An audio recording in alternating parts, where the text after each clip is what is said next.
Software quality assurance में हम सवाल और जवाब देख रहे हैं।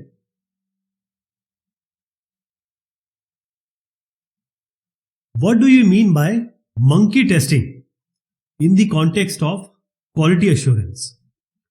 तो मंकी टेस्टिंग क्या होती है?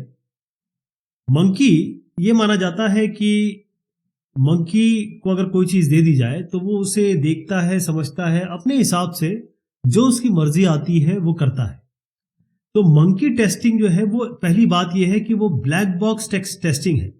यानी कि आपको केवल बाहर का पता होना चाहिए, अंदर सिस्टम में क्या है, सॉफ्टवेयर में क्या है, उसकी जानकारी की आवश्यकता नहीं है। इसमें क्या है कि एक मंकी की तरह, एक बंदर की तरह आप रैंडम इनपुट देंगे, कुछ भी इनपुट देंगे। आपको केवल ये देखना है कि सिस्टम का जो बिहेवियर है, सिस्टम का क्या रिएक्शन रहता है। यानी हमको जो मेन काम करना है वो सिस्टम को क्रैश करना है, तोड़ना है। ओके, तो यहां पर क्या होता है कि आप केवल कुछ भी, मतलब आपके मन में जो है वो इनपुट दीजिए। इसके लिए कोई ऐसा नहीं है कि कोई टेस्ट केस बनाने की जरूरत पड़ती है, उसकी आवश्यकता मंकी टेस्टिंग में नहीं पड़ती। हाँ, आप ये कर सकते हैं कि आप या तो कोई प्रोग्राम लिख लीजिए या कोई स्क्रिप्ट लिख लीजिए और इस प्रोसेस को, मंकी टेस्टिंग को आप ऑटोमेट कर सकते हैं, यानी कि इसको स्वचालित कर सकते हैं, जो बस कोई भी रैंडम नंबर जनरेट करे और वो सिस्टम को या फिर सॉफ्टवेयर को देता रहे। और खास तौर पे जहां पर हम ऐसे सिस्टम्स की बात करते हैं जहां पर बहुत सारे लोग यूज करने वाले हैं और परफॉर्मेंस ज्यादा बड़ा क्राइटेरिया है, वहां पर ये जो मंकी टेस्टिंग है वो परफॉर्मेंस, स्ट्रेस और लोड, इन टेस्टिंग के लिए काम आती है। तो इसका भी अगर डिवीजन करें तो वैसे तो इसके दो बड़े डिवीजन हम कर सकते हैं मंकी टेस्टिंग के। एक स्मार्ट मंकी है, एक डम्ब मंकी है। स्मार्ट मंकी थोड़ा सा समझदार है, डम्ब मंकी बिल्कुल बेवकूफ है। डम्ब का मतलब ही होता है बेवकूफ, गधा हम जिसे कहते हैं, एक बंदर जो गधा हो। और स्मार्ट मंकी का मतलब होता है थोड़ा सा समझदार हो। और ब्रिलियंट मंकी का मतलब होता है कि एकदम जीनियस हो, बिल्कुल सारी चीजें पता हो। तो इनका क्या मतलब होता है? देखिए, यहां पर तीन तरीके की मंकी टेस्टिंग हो सकती है। पहला जो है वो है स्मार्ट मंकी। स्मार्ट मंकी को एप्लीकेशन के बारे में थोड़ा सा आइडिया होता है, बहुत ज्यादा नहीं, थोड़ा सा आइडिया होता है। अगर वो वेब टेस्टिंग कर रहा है वेब पेज की, तो एक पेज किस पेज पे ले जाने वाला है उसको थोड़ा बहुत आइडिया है कि नेविगेशन कहां से कहां हो रहा है। ओके, उनको थोड़ा सा पता होता है कि जो वो इनपुट इसमें दे रहे हैं वो वैलिड है या इनवैलिड है। ये स्मार्ट मंकीज को पता है।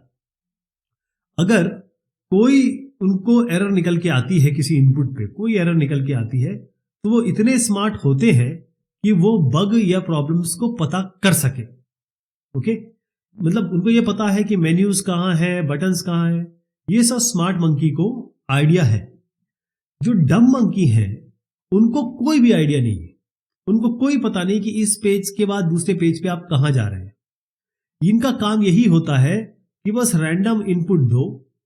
उनको यह भी नहीं पता होता एप्लीकेशन कहां से स्टार्ट हो रहा है और कहां जाके ये एंड हो रहा है। इनको कुछ भी आइडिया नहीं, इनको कुछ आइडिया नहीं है।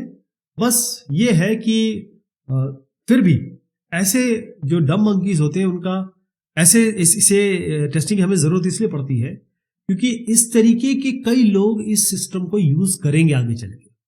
तो अगर कोई एनवायरमेंटल फेलियर हो रहा है, कोई हार्डवेयर फेलियर हो रहा है, तो इस तरीके की प्रॉब्लम्स ये निकाल पाते हैं क्योंकि इनको ना तो फंक्शनैलिटी के बारे में पता है, ना यूजर इंटरफेस के बारे में पता है। तो अगर ऐसा आदमी चेक करेगा तो वो पहले से बायस नहीं होगा, वो तो बस चेक करेगा उल्टे सीधे नंबर डाल के, जहां जहां मौका उसको मिल रहा है वहां वो चला जाए। इस तरीके की एक और टेस्टिंग होती है जो हम आगे डिस्कस करेंगे। What do you mean by gorilla testing in the context of quality assurance? पहले मैं आपको बताऊं कि ये गोरिल्ला शब्द, गोरिल्ला आया कहां से। आपके मोबाइल में गोरिल्ला ग्लास है। क्यों गोरिल्ला ग्लास है भाई? क्योंकि उसको तोड़ना बड़ा मुश्किल है। गोरिल्ला को माना जाता है एक स्ट्रॉन्ग जानवर, है ना, दमदार जानवर। अब ये स्ट्रेंथ हम यहां पर क्यों यूज कर रहे हैं? क्योंकि ये जो गोरिल्ला टेस्टिंग है वो एक इस प्रकार की टेस्टिंग है सॉफ्टवेयर टेस्टिंग है जिसमें हम मॉड्यूल को चेक करते हैं। मॉड्यूल क्या हो सकता है? कॉम्बिनेशन ऑफ क्लासेस हो सकती हैं, या फिर कॉम्बिनेशन ऑफ डिफरेंट फंक्शंस हो सकते हैं, प्रोसीजर्स हो सकते हैं, ऑपरेशंस हो सकते हैं। तो एक मॉड्यूल जो है उसको हम एक बार नहीं, एक बार, दो बार, बार बार, मल्टीपल टाइम्स हम इसको चेक करते हैं। और किससे चेक करते हैं? रैंडम इनपुट डालते हैं। हम ये जानना चाहते हैं कि ये मॉड्यूल को हमने अच्छी तरीके से इसके ऑपरेशन को, इसके काम को, इसको पूरी तरीके से अच्छे से चेक कर लिया है, तो आप ये कह सकते हैं कि ये एक बहुत जबरदस्त तरीका है, रगेड तरीका है यूनिट टेस्टिंग का। ये कह सकते हैं क्योंकि मॉड्यूल लेवल पे टेस्टिंग चल रही है। इसको हम टॉर्चर टेस्टिंग भी कहते हैं, इसको हम फॉल्ट टॉलरेंस टेस्टिंग भी कहते हैं, इसको हम फ्रस्ट्रेटिंग टेस्टिंग भी कहते हैं। क्यों? क्योंकि इसमें जो पैटर्न है वो गोरिल्ला टेस्टिंग का पैटर्न। मोस्टली ये जो गोरिल्ला टेस्टिंग होती है वो मैनुअल टेस्टिंग होती है। बार बार बार बार बार बार आप एक मॉड्यूल को टेस्ट किए जा रहे हैं। इसमें ये होता है कि टेस्टर और डेवलपर ये साथ काम करते हैं, दोनों मिल के काम करते हैं और तब तक चेक करते हैं जब तक वो बिल्कुल मुतमईन ना हो जाए, जब तक वो सेटिस्फाइड ना हो जाए कि हमने इस मॉड्यूल को पूरी तरीके से चेक कर लिया है।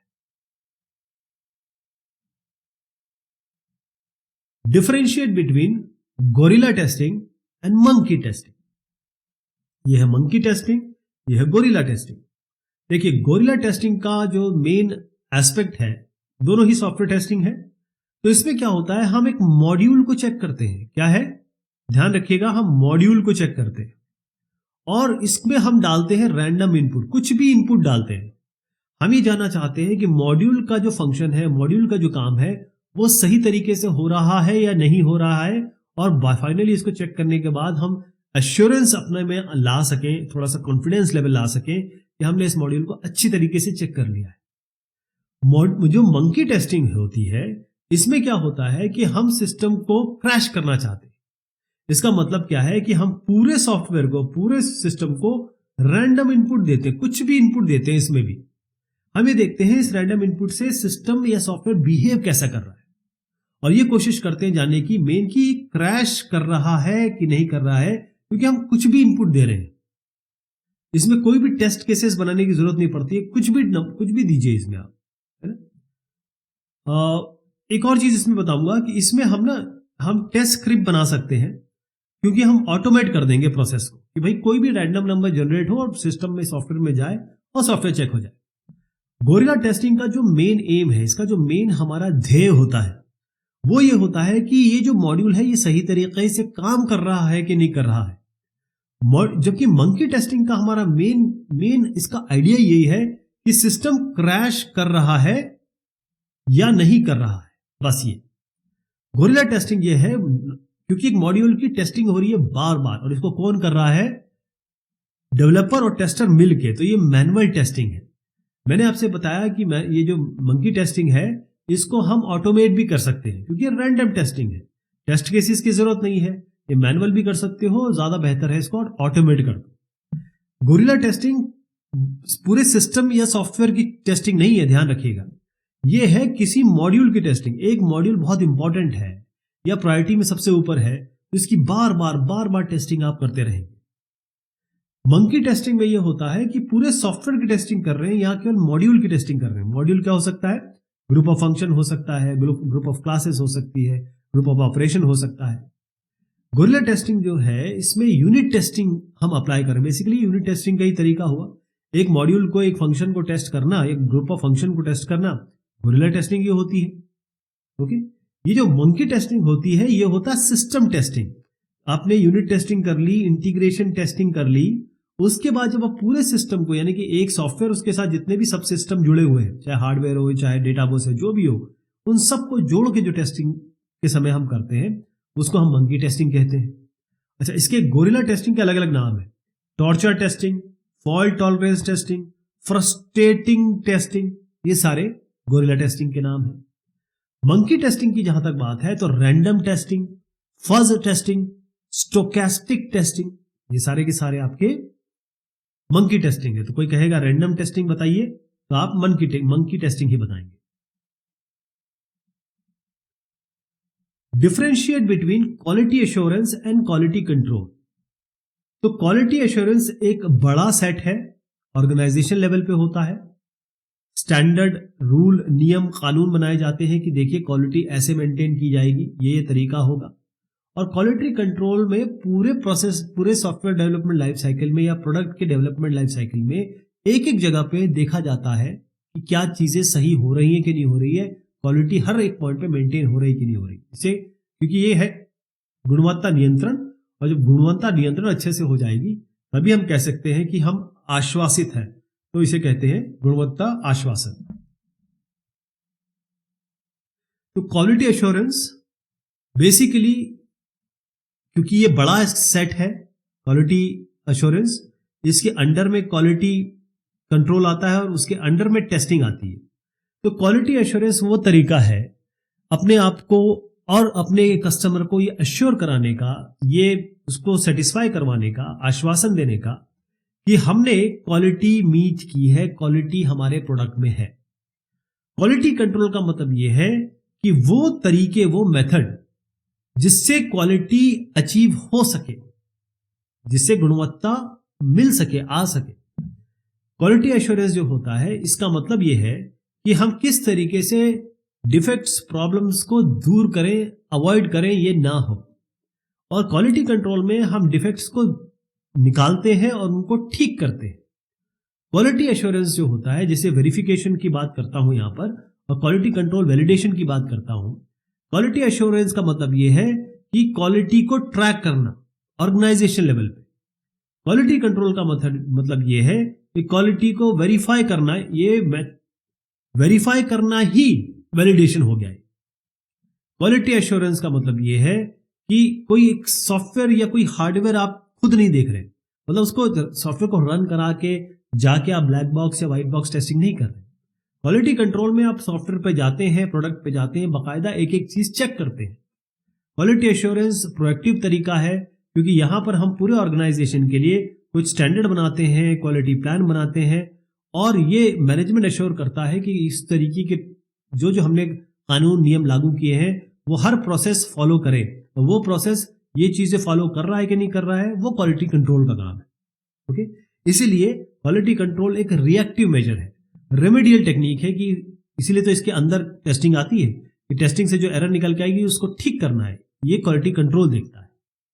क्वालिटी एश्योरेंस ये एक तरीके से, क्योंकि आप इसमें प्रोडक्ट बना रहे हैं, यहां पर आप ये बना रहे हैं, प्रोडक्ट बना रहे हैं, लेकिन क्वालिटी कंट्रोल में ये देख रहे हैं कि प्रोडक्ट में जो क्वालिटी है वो सही तरीके से आपने लाई है कि नहीं लाई है, इंश्योर की है कि नहीं की है। और क्वालिटी कैसे आएगी? क्वालिटी आएगी डिफेक्ट जब कम से कम हो, प्रॉब्लम्स कम से कम हो, बग्स कम से कम हो। क्वालिटी एश्योरेंस जो है वो पूरे सॉफ्टवेयर डेवलपमेंट लाइफ साइकिल में चलती रहती है ना। क्वालिटी कंट्रोल वो भी हर एक स्टेट में चलता रहता है, क्योंकि वो इसी का पार्ट है। क्वालिटी एश्योरेंस चलेगा तो क्वालिटी कंट्रोल इसके अंदर में ही आती है, वो चलेगी। लेकिन खास तौर पे इसका जो ध्यान रहता है वो टेस्टिंग के समय होता है। टेस्टिंग, कोई भी टेस्टिंग कर सकते हैं, वर्क प्रोडक्ट की टेस्टिंग कर सकते हैं, डिजाइन की टेस्टिंग कर सकते हैं आप।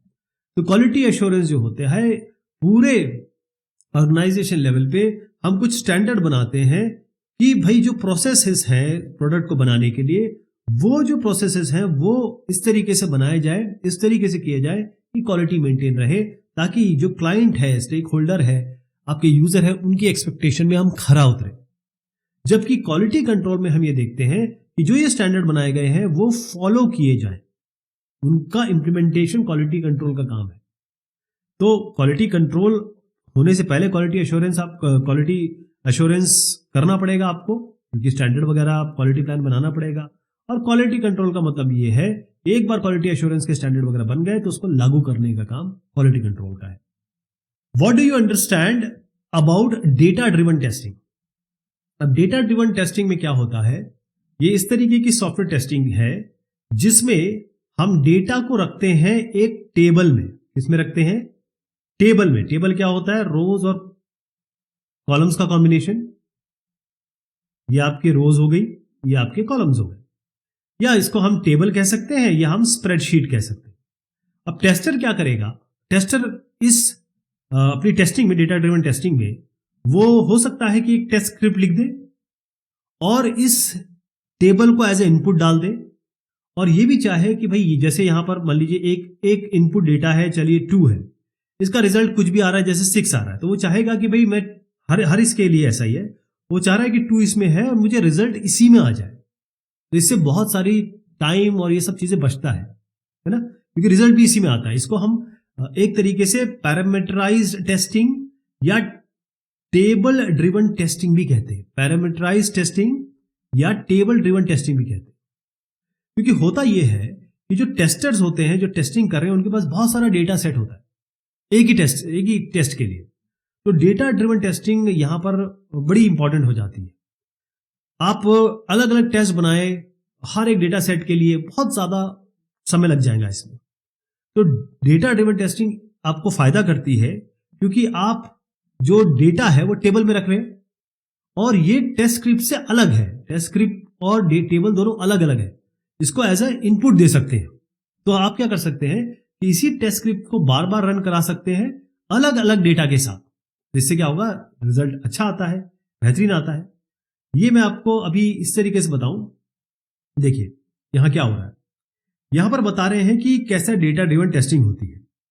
टेस्ट डेटा जो होता है वो डेटा फाइल से लिया जा रहा है, यानी ये डेटा फाइल है, मान लीजिए यहां पर आपकी टेबल है और यहां पर इनपुट आपके ये डेटाज है, और ये जो वैल्यूज है वो स्क्रिप्ट लेगा और इसको टेस्ट में डालेगा, इस स्क्रिप्ट रन करेगा और इनपुट यहां से लेगा। ठीक है जी। और उसके बाद क्या होगा कि जो आपके रिजल्ट आ रहे हैं एक्चुअल आउटपुट, और जो डेटा फाइल में जो होगा कि भाई मुझे ना, जैसे एक बक्सा दिखा रहा हूं आपको, ये एक बक्से में आपकी जैसे इनपुट वैल्यू है 2, आप चाह रहे थे आना था 2, आ रहा है 4, तो एक ही जगह आपको पता चल जाएगा कि क्या एक्सपेक्टेड वैल्यू है, क्या एक्चुअल एक्सपेक्टेड आउटपुट है, क्या एक्चुअल आउटपुट आ रहा है, हम क्या चाह रहे थे और क्या मिला है। तो ये फायदा करता है data driven testing framework. How would you ensure that your testing is thorough and comprehensive. देखिए टेस्टिंग तभी पूरी हो पाएगी, वैसे तो टेस्टिंग कभी पूरी नहीं होती है, बस ये होता है कि आप अपना जो सॉफ्टवेयर टेस्टिंग टीम है वो अपना टेस्टिंग का भार यूजर के कंधे पे डाल देती है जब उसको सॉफ्टवेयर दे देती है, ऐसे कहा जाता है। या फिर कॉस्ट या बजट या टाइम खत्म हो जाए तब टेस्टिंग खत्म हो जाती है। लेकिन फिर भी तरीके हैं जिससे हम कह सकते हैं कि टेस्टिंग हमने कंप्लीट कर ली और बहुत पूरा गुड कवरेज किया है और कॉम्प्रिहेंसिव की है। इसके लिए दो चीजें हैं। यहां पर आप देखिए, ये है RTM। क्या है? RTM। ये है रिक्वायरमेंट ट्रेसिबिलिटी मैट्रिक्स, और ये है आपका टेस्ट कवरेज मैट्रिक्स। ये दोनों आपको मदद करती है कि आपने सारे टेस्ट कर लिए हैं कि नहीं कर लिए। रिक्वायरमेंट ट्रेसिबिलिटी मैट्रिक्स किस तरीके से मदद कर रही है कि क्योंकि आपका बेसिक तो SRS है, जहां पर आपने रिक्वायरमेंट लिखी है, हर एक रिक्वायरमेंट, हर एक जरूरत के लिए कौन कौन से टेस्ट केसेस है वो आपको पता चल जाएगी। ये ट्रेसिबिलिटी मैट्रिक्स है, ये टेस्ट केस इसके लिए है, ये टेस्ट केस इसके लिए किया गया है, ये हो गया। अब यहां पर आइए आप, ये है कवरेज मैट्रिक्स।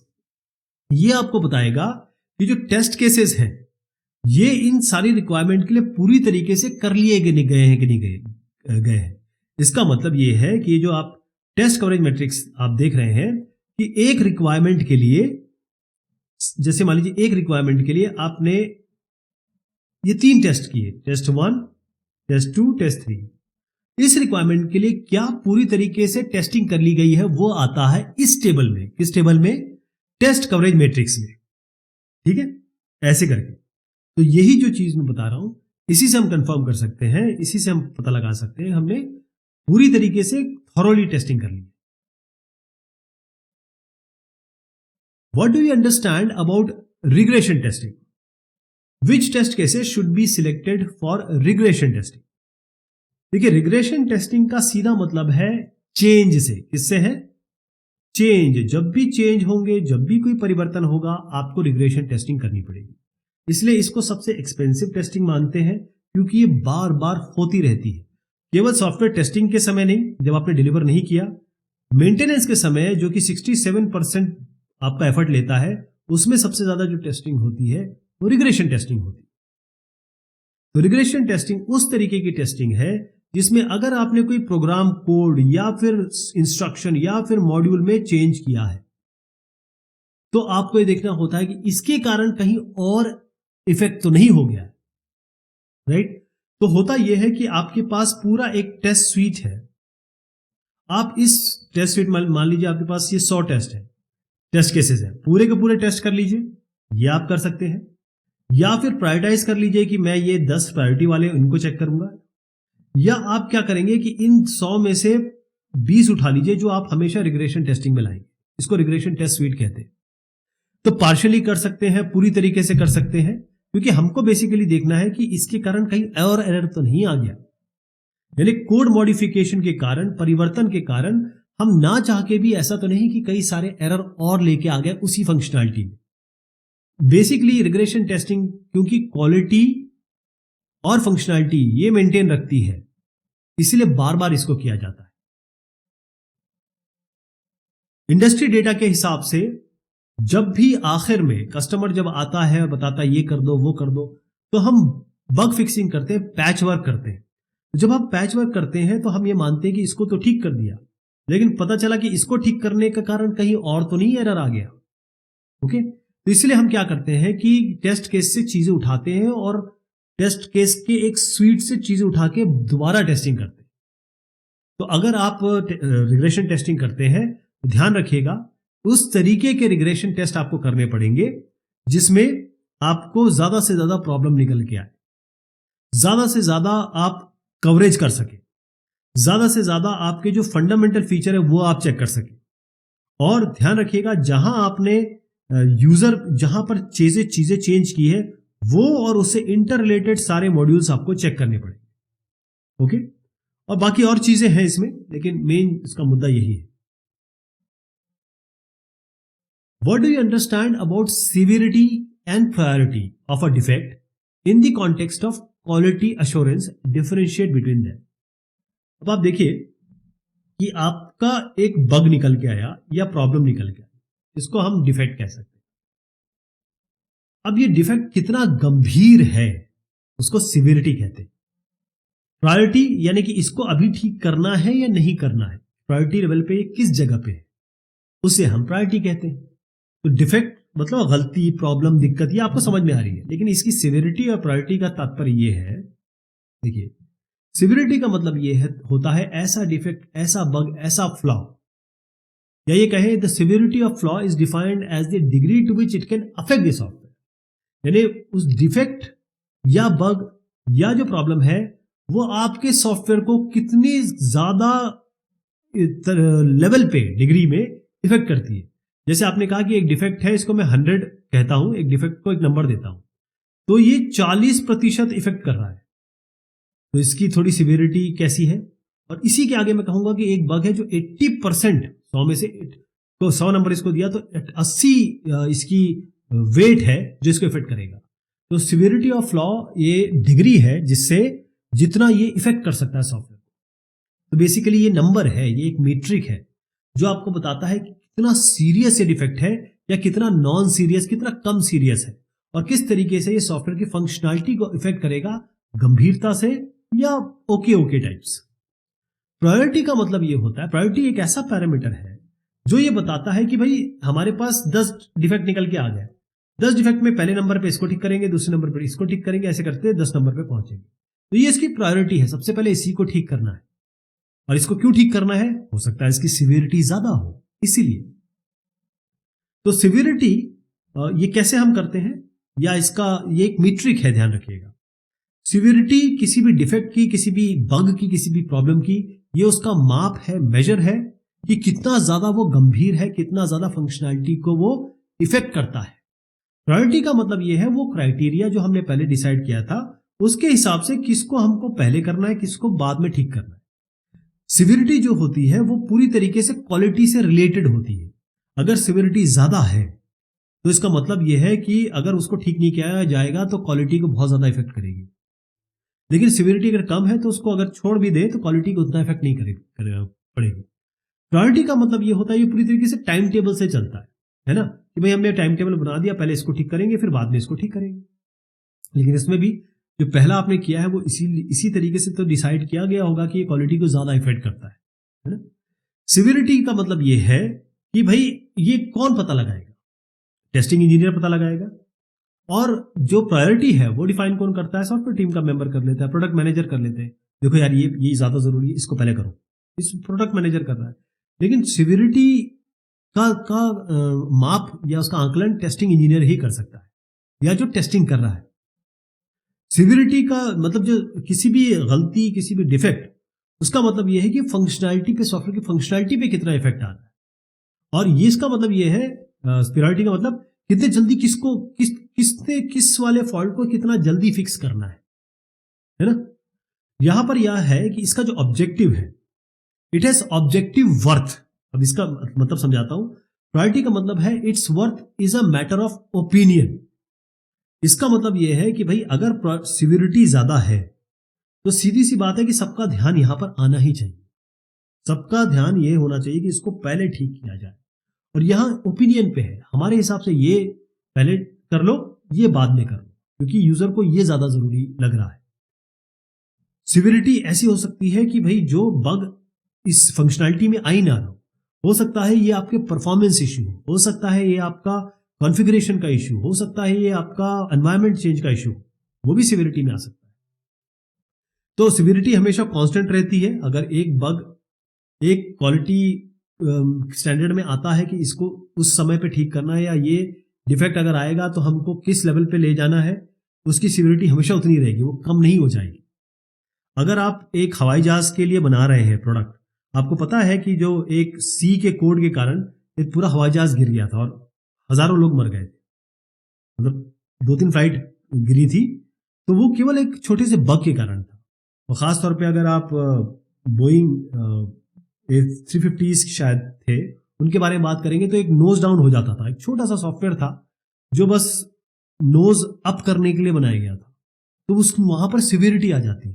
प्रायोरिटी का चेंज होता रहता है। हो सकता है प्रायोरिटी इसकी 1 2 3 हमने की है, इसको हम अगली बार यहां कर दें, जैसे अरे नहीं पहले ये कर लो यार, अरे पहले वो कर लो यार, ऐसा। तो सिविरिटी किस किस में आती है? जैसे क्रिटिकल है, मेजर, मॉडरेट, माइनर, कॉस्मेटिक, ये 5 लेवल की आपकी सिविरिटी होती है। प्रायोरिटी का मतलब ये होता है लो, मीडियम और हाई, ऐसा।